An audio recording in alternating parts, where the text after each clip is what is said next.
मेरे प्यारे बच्चों नमस्कार। आपका अपना YouTube चैनल स्मार्ट टॉपर में बहुत बहुत स्वागत है। बताइए कैसे हैं आप लोग। आशा करते हैं आप लोग बिल्कुल स्वस्थ होंगे और अपना पढ़ाई भी सही ढंग से कर रहे होंगे। तो बच्चों आज का जो हम क्लास स्टार्ट करेंगे वो हमारा 10th क्लास का हिंदी का होगा। जो हमारा 10th क्लास का हिंदी का बुक है गोधूली, उसी का आज हम सबसे पहला चैप्टर को स्टार्ट करेंगे जो कि है श्रम विभाजन और जाति प्रथा, जो कि एक निबंध है। श्रम विभाजन और जाति प्रथा क्या है? एक निबंध है। आप लोग को यहाँ से ऑब्जेक्टिव क्वेश्चन भी बन सकता है कि श्रम विभाजन और जाति प्रथा कैसी विद्या है, तो एक प्रकार का निबंध है। श्रम विभाजन और जाति प्रथा एक प्रकार का निबंध है। तो आज हम इसी शीर्षक के बारे में पढ़ेंगे, इसी चैप्टर के बारे में पढ़ेंगे जो हमारा 10th क्लास के हिंदी का पहला चैप्टर है। तो क्या है बच्चों हमारा पहला चैप्टर? वो है हमारा श्रम विभाजन और जाति प्रथा। उसका नाम है श्रम विभाजन और जाति प्रथा। श्रम विभाजन और जाति प्रथा हमारा हिंदी का फर्स्ट चैप्टर है जो कि एक प्रकार का निबंध है। तो आइए हम लोग इस क्लास में सबसे पहले श्रम विभाजन और जाति प्रथा के बारे में जानते हैं कि किसे कहते हैं और इसके रचनाकार कौन है, लेखक कौन है, उनके जन्म कब हुआ, उनका मृत्यु कब हुआ, उनके पिताजी का क्या नाम था, उनके माताजी का क्या नाम था। ये सारा चीज हम इस क्लास में पढ़ेंगे। तो आइए हम लोग देखते हैं। श्रम विभाजन और जाति प्रथा जो कि हमारा अध्याय 1 है वो है श्रम विभाजन और जाति प्रथा, जो कि एक प्रकार का हम आपको बतला चुके हैं कि एक प्रकार का निबंध है। श्रम विभाजन और जाति प्रथा कहने का क्या अर्थ है, किसे कहते हैं? श्रम विभाजन और जाति प्रथा किसे कहते हैं? तो श्रम का अर्थ होता है बच्चों काम और विभाजन का अर्थ होता है बंटवारा। तो काम का बंटवारा जाति के आधार पर करना ही श्रम विभाजन और जाति प्रथा कहलाता है। काम का बंटवारा जाति के आधार पर करना ही श्रम विभाजन और जाति प्रथा कहलाता है। जैसे कि हम एग्जाम्पल के रूप में आप लोगों को ले रहे हैं समझाने के लिए कि जैसे कोई सोनार जाति से बिलोंग करते हैं तो वो सिर्फ सोना का ही काम करेंगे, सोनार का ही काम करेंगे। कोई लोग बढ़ई जाति से बिलोंग करते हैं तो वो सिर्फ बढ़ई का ही यानी कि लकड़ी का ही काम करेंगे। तो इसको ही हम लोग जाति प्रथा बोलते हैं, जात पात हम लोग इसी को बोलते हैं। तो काम का बंटवारा जाति के आधार पर करना ही श्रम विभाजन और जाति प्रथा कहलाता है। और श्रम विभाजन और जाति प्रथा क्या है बच्चों? तो एक प्रकार का निबंध है। अब हम लोग जानेंगे कि श्रम विभाजन और जाति प्रथा के रचनाकार कौन है, लेखक कौन है। सबसे पहले हम इसका लेखक परिचय करेंगे। तो आइए जानते हैं कि श्रम विभाजन और जाति प्रथा जो कि हमारा फर्स्ट लेसन है उसके रचनाकार कौन है।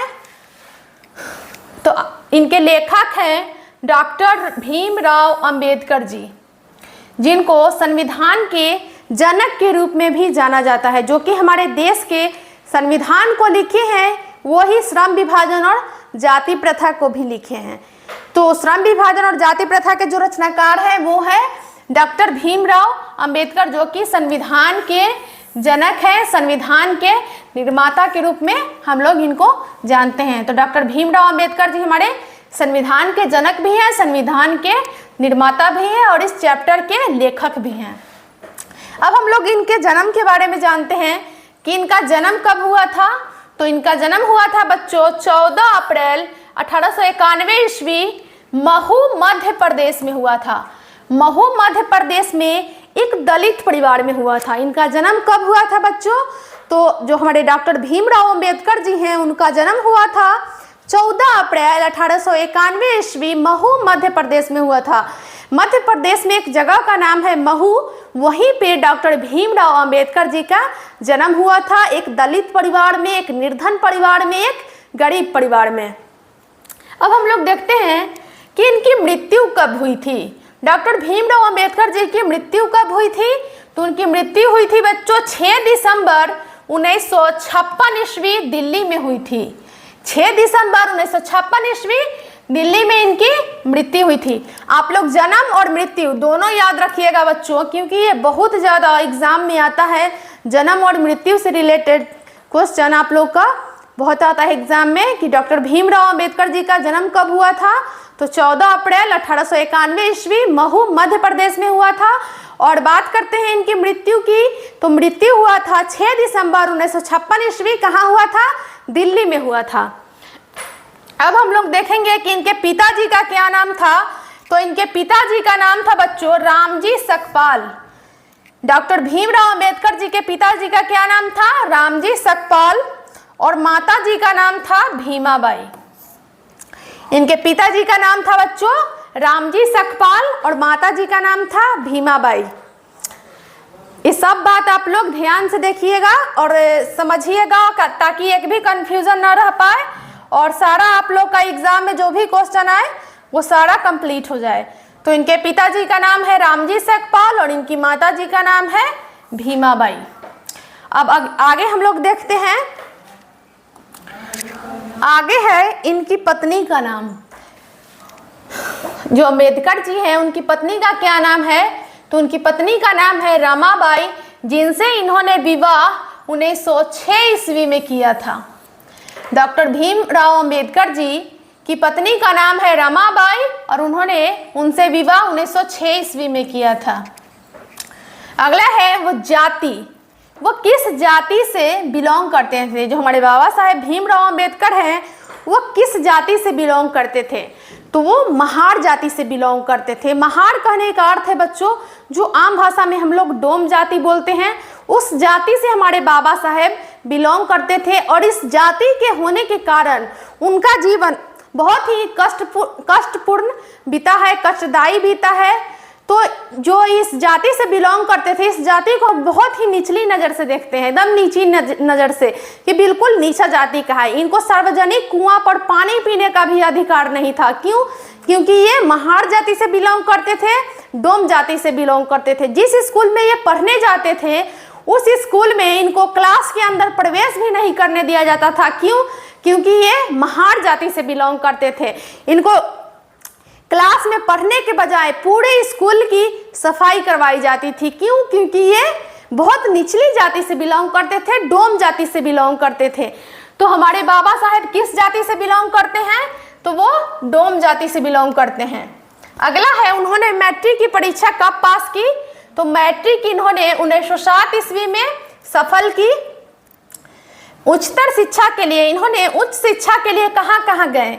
भीमराव अंबेडकर जी उच्च शिक्षा प्राप्त करने के लिए कहाँ गए थे? तो वो गए थे न्यूयॉर्क अमेरिका और लंदन, जिसको हम लोग इंग्लैंड भी बोलते हैं, वहाँ गए थे। अमेरिका और इंग्लैंड जाकर इन्होंने उच्च शिक्षा प्राप्त किया और बहुत सारा ज्ञान अर्जित किया। तो उच्चतर शिक्षा के लिए बच्चों डॉक्टर भीमराव अंबेडकर जी अमेरिका और इंग्लैंड गए थे। अब हम लोग देखेंगे कि इन्होंने पीएचडी की उपाधि कब प्राप्त की थी। तो डॉक्टर भीमराव अंबेडकर जी पीएचडी की उपाधि 1916 ईस्वी में प्राप्त की थी। पीएचडी की उपाधि इन्होंने 1916 ईस्वी में प्राप्त की थी। अगला है जो हमारे बाबा साहेब हैं उनके जीवन में 3 प्रेरक व्यक्ति थे। इनके 3 प्रेरक व्यक्ति कौन है बच्चों? तो पहला है बुद्ध, दूसरा कबीर और तीसरा ज्योतिबा फुले। आगे हम लोग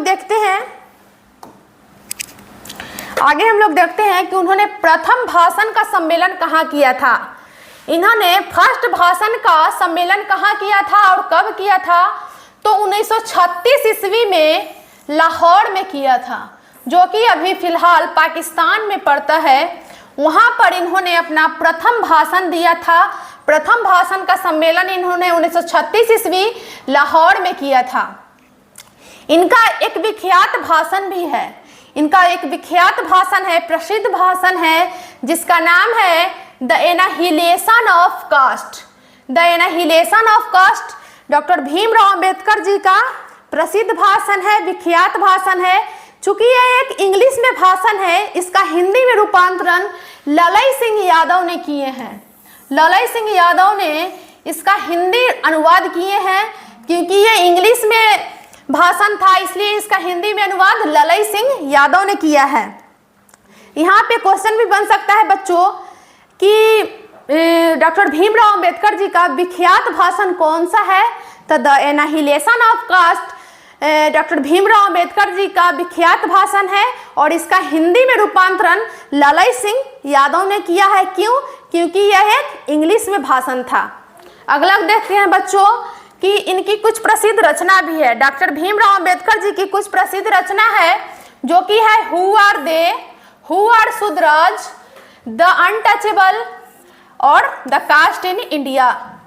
बाबा साहेब की कुछ प्रसिद्ध रचना है जो है who are they, who are Shudras, the untouchable, the caste in India.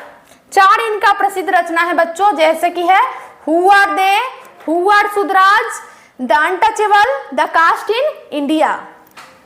आप लोग याद रखिएगा ये सारा चीज। अगला पॉइंट है बच्चों कि श्रम विभाजन और जाति प्रथा पाठ बाबा साहेब के द एनाहिलेशन ऑफ कास्ट भाषण का संपादित अंश है। द एनाहिलेशन ऑफ कास्ट भाषण का संपादित अंश है। आप लोग को यहाँ पे बतलाए ना कि उनका विख्यात भाषण है जिसका नाम है द एनाहिलेशन ऑफ कास्ट है। द एनाहिलेशन ऑफ कास्ट जो भाषण है उसी का थोड़ा सा अंश है जो कि हमारा पहला लेसन है श्रम विभाजन और जाति प्रथा, उसी का संपादित अंश है। और फिर से हम लोग यहाँ पे पहुँचते हैं बच्चों कि द एनाहिलेशन ऑफ कास्ट का हिंदी में रूपांतरण किसने किया? तो लालई सिंह यादव ने इसका हिंदी में रूपांतरण किया है। क्यों? क्योंकि यह एक अंग्रेजी भाषण है, इंग्लिश भाषण है, इसलिए इसका हिंदी में रूपांतरण कौन किया? लालई सिंह यादव ने। और श्रम विभाजन और जाति प्रथा पाठ द एनाहिलेशन ऑफ कास्ट का ही संपादित अंश है। अगला है बच्चों लास्ट पॉइंट कि डॉक्टर भीमराव अंबेडकर ने बहिष्कृत भारत नामक पत्रिका का संपादन भी किया है। डॉक्टर भीमराव अंबेडकर ने बहिष्कृत भारत नामक पत्रिका का संपादन भी किया है। अगर क्वेश्चन है बच्चों कि डॉक्टर भीमराव अंबेडकर ने किस पत्रिका का संपादन किया है तो हम लोग आंसर बतलाएंगे कि बहिष्कृत भारत नामक पत्रिका का संपादन डॉक्टर भीमराव अंबेडकर जी ने किया है। ये सारा बच्चों अगर आप लोग ध्यान में रखते हैं तो लेखक के बारे में किसी भी प्रकार का क्वेश्चन आप लोगों से नहीं छूटेगा और सारा आप लोग कवर कीजिएगा, सारा आप लोग याद कर लीजिएगा। तो डॉक्टर भीमराव अंबेडकर के बारे में जितना हम आप लोगों को परिचय बतलाएं वो सारा आप लोगों के लिए इम्पोर्टेंट है, यूजफुल है। आप सारा एकदम याद कीजिएगा, देखिएगा, रिविजन कीजिएगा और सारा अपने कॉपी पर नोट कर लीजिएगा। तो एक बार फिर से हम लोग रिविजन करना चाहते हैं कि संविधान के जनक के रूप में कौन जाने जाते हैं। तो संविधान के जनक के रूप में जाने जाते हैं डॉक्टर भीमराव अंबेडकर जी, जो कि श्रम विभाजन और जाति प्रथा पाठ के लेखक भी हैं, रचनाकार भी हैं। इनका जन्म कब हुआ था बच्चों? तो जन्म हुआ था 14 अप्रैल 1891 ईस्वी महू मध्य प्रदेश में हुआ था। और बात करते हैं इनकी मृत्यु की, तो मृत्यु हुआ था 6 दिसंबर 1956 ईस्वी दिल्ली में हुआ था। इनके पिताजी का नाम क्या था बच्चों? तो इनके पिताजी का नाम था रामजी सकपाल और इनकी माताजी का नाम था भीमाबाई और पत्नी का क्या नाम था? रमाबाई। तो बच्चों यहाँ पे आप लोगों का कंफ्यूजन भी हो सकता है कि चूंकि इनका माता का नाम और पत्नी का नाम बिल्कुल थोड़ा सा सेम सा ही लग रहा है। तो माताजी का नाम है भीमाबाई और पत्नी का नाम है रमाबाई। तो आप लोग प्लीज इसको अच्छी तरह से याद कीजिएगा ताकि कोई भी डाउट ना रह जाए। तो इनकी पत्नी का नाम क्या है बच्चों? रमाबाई और माता का नाम है भीमाबाई। तो इसीलिए इसको यहाँ पे थोड़ा सा पॉइंट पर आप लोग ध्यान दीजिएगा। और ये जाति किस जाति से बिलोंग करते थे हमारे बाबा साहेब? तो महार जाति, जिसको आम भाषा में डोम जाति भी बोला जाता है। मैट्रिक की परीक्षा इन्होंने कब दी थी? तो 1907 ईस्वी में इन्होंने मैट्रिक की परीक्षा दी थी। उच्चतर शिक्षा के लिए बाबा साहेब कहाँ गए थे? तो इन्होंने अमेरिका, इंग्लैंड दोनों जगह जाकर अपना उच्च शिक्षा प्राप्त किए हैं।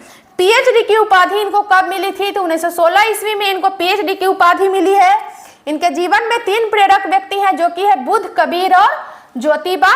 तो सारा आप लोगों को हम मिलकर याद करवा देंगे और अच्छी तरह से आप लोग याद कर लीजिएगा। अगर आप हमारे चैनल पे नए हैं बच्चों तो कृपया करके हमारे चैनल को सब्सक्राइब कीजिएगा, लाइक कीजिएगा, शेयर कीजिएगा। और अगली क्लास में हम इस चैप्टर के बारे में और भी विस्तार से पढ़ेंगे। इसका सारांश हम बिल्कुल अच्छी तरह से बतलाएंगे ताकि आप लोगों का किसी भी प्रकार का क्वेश्चन आंसर छूट ना पाए। और सारा आप लोग ध्यान से केयर कीजिएगा, हर एक पॉइंट को ध्यान से याद करिएगा। और मिलते हैं अगली क्लास में बच्चों। फिलहाल धन्यवाद।